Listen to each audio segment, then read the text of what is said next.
Step 3, cultivate, I'm going to use it exactly, cultivate a loving presence and intention.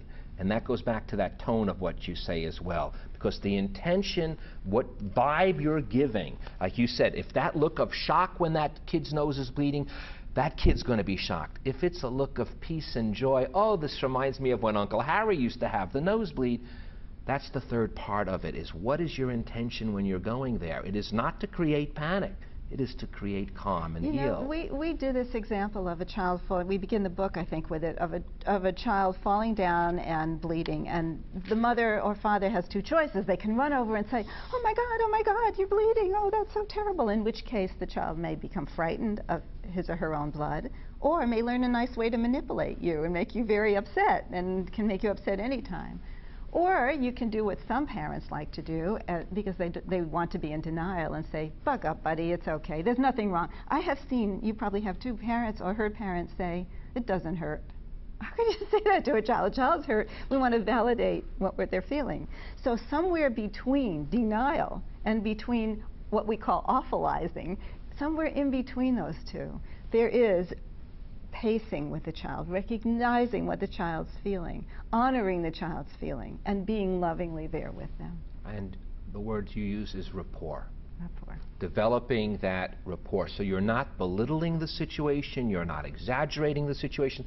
That rapport, you even give us little notes, the ABC, authority, believability, and again, back to calm. But that rapport that you're going to make at that moment, and we are talking about moments in time, will again be the difference between how, you take it as far as the difference between how the child will merely respond to the trauma, and in certain cases it can be, like you said, if it's someone suffering from a heart attack or something, it can be the difference between even life and death. So it's a very broad range that verbal first aid, if enacted properly, can affect a person in a positive way. It affects the body, but I have a wonderful story about how it affected the spirit as well. I got a call from a fireman some time ago, and he said his mother had given him the worst is over, and he said he always knew that there were people, firemen, who had good bedside manner. When they were at a scene of an accident, everything was calm, but he didn't know what they did.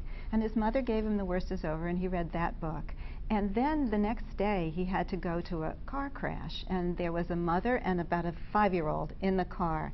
So they weren't hurt badly, but the mother was easy to retrieve. The child was in the part of the car that had been so dented they would have to use the jaws of life to get her out. Screaming hysterically, frightened to death, and maybe slightly injured. And he said ordinarily he would be yelling, "Get the jaws of life, do this, do that," but he remembered verbal first aid. He slipped his hand into the car, right up, touched her knee where he could, and he said, "I'm a daddy like your daddy, and I have a little girl just like you, and I'm going to take care of you as if you were my little girl." Everything got quiet. She stopped crying. Everything got calm. They got her out. And I said to him, even more than what you did at the spot, every time she remembers this incident, instead of it being the worst thing that ever happened to her, she remembers the rescue. So, you know, as a psychologist and a therapist, this is the underlying part of this book, is that effect later on. And by the way, I want to be careful, because at the same time, I don't want all those poor parents who said, "Hey, that doesn't hurt," to now feel so guilty that they've traumatized their children. I mean, obviously we all, I've got stories I've done to my own children, even with awareness, that when I relate them, I cry, how horrible I was, you know. So we must, though, reassure people that, listen, don't blame yourself for all the things you might have done wrong. The important thing is, from this point on, start doing it right. And by the way, you'll actually even make the things you did wrong better. Absolutely. The time is always now. And so now is a good time. And I confess, I raise my hand too. I don't even want you to ask my children what I said to them. But I remember taking both of them to an emergency room at different times and being asked to leave the room because I was not making things better. Oh, my friend Michael used to just go to me, he used to tally up how many years of therapy they'll need after that one, Barry. And I go, "Oh, shut up, will you?" But you see, there's a book now where you can find out what to say. Oh, and again, and I know you emphasize it too, more importantly, how to say it. Because again, if you use even no words, your presence, your calmness, your touch, your words when spoken with sincerity. This is the other important thing. There's no BS going on over here. You're not ever telling someone that nothing's wrong, nothing's wrong, nothing's wrong. You're saying something may be wrong, but we're going to be able to take care of this. And you know, before you said the thing about the child, do you want to hold it or not? That's the other element you bring in here, is allowing the child to be a part of the process so that they don't feel like a victim. Victimhood, one of the worst things in the world. That's right. We say if you're part of the solution, yes. And so we tell that to doctors too. I've been on a tour of children's hospitals across the country, and they've been very receptive. I give grand rounds and I talk to the doctors about how to speak to children who are in their care, and how to speak to parents, to speak to children about when you have to bring children to the doctor. And and it's a very good technique to say, be my partner. Will you hold this while I do this? While I do this, will you count to 5? It gives them both power. And also the child knows that it's coming to an end. I'm going to give you this procedure, but you watch the clock, and the hand is going to go from the 12 to the 4. When it gets to the 4, you tell me to stop. No matter what I'm doing, you're in charge. You're the boss. Well, that's distraction. It tells them it's going to come to an end. It gives them a participation in it. It gives them power. So it's so simple. Now, a simple thing that because this is again a little thing of mine as well, so I like when I find them in books, and that is the word try. That's a dangerous word, actually. We always think, you know, try harder, try. Try is an almost dangerous word when we're dealing with first aid, because if you're asking a kid to try something and all of a sudden he's not able to do it, that's going to create a lot more stress. The word try isn't one you want to use. If you want that person to do something, you say, do this. It'll make you feel better. Give them the answer almost, not for them to try it. Well, try implies you might fail. You know, the example I always give is if you ask a strong man, will you please move that chair for me? He says, of course. If you say to him, try to move that chair, he's going to say, why is it nailed down? I mean, try means you may fail. Why would you fail? So if you want a child to sit up and the child's been lying down or he hasn't eaten, you say, instead of saying try to eat something, which implies maybe you still can't, say, I think you could eat something now and feel a little better. And do you see what I did? I think you can eat something now and feel a little better. What have I done? I've prescribed the outcome that I want.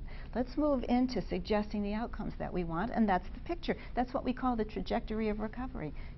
Send them in a direction of recovery. And that's why you use 2 other words you like us to know. Notice, you say, is one of the magic words. Notice that you're feeling better. Notice how notice is a magic word. Also, allow yourself is a gentle command, you say. Yeah, allow yourself to begin to allow yourself to begin sitting up and feeling more comfortable. And always, if you can, just give them, when you're giving them medicine, you can say, allow yourself to feel much better as soon as you take this medicine. Prescribe the outcome that you want. We tell that to doctors all the time. You know, Judith, I know, because, believe it or not, we're getting close to the end. I want to make sure that I give out at least 2 websites. I want to give out the website of the book and your website, because I know you even have something for little children they themselves can find out from the website. The website for the book is www.verbalfirstaidthebook.com, and the website for Judith Prager is www.judithprager.com. And I see you're holding your little owie book. That's what you got there. Go ahead, hold it up. It's okay. It's a book about a magic person who comes. Owie Cadabra is her name, because when kids have owies, they need magic for owies. But what's so really important about it to me is that it teaches children to change the voice in their head so that they have their own voice in their head that tells them your body knows how to heal itself. It always has. Remember the last time you had a Band-Aid on and you waited 3 days and you took it off? Your body healed itself. So it's how to talk to themselves and their friends. How to talk to themselves and their friends to heal. Oh, that's wonderful. Well, they can see that from when they'll find out more about that at www.judithprager.com if they want. But you're right. It's taking, and you have a little bit of that in here, by the way. The part of being a partner with that child is they're already, you're leading them to those words, but you want them to be ingesting them, not only hearing them, but literally ingesting them in the cells of those souls. That's right. Or the souls of those cells. That's right. If you can change the voice in your head from awfulizing to knowing that you have the courage and that you have everything that you need inside you to move in a direction of healing, that's a wonderful thing. You know, I teased before that this is not only first aid, but how you respond if your child's a bedwetter. Boy, think of the trauma that you could prevent if you respond by not rushing in there and saying how awful this is, not doing this, but in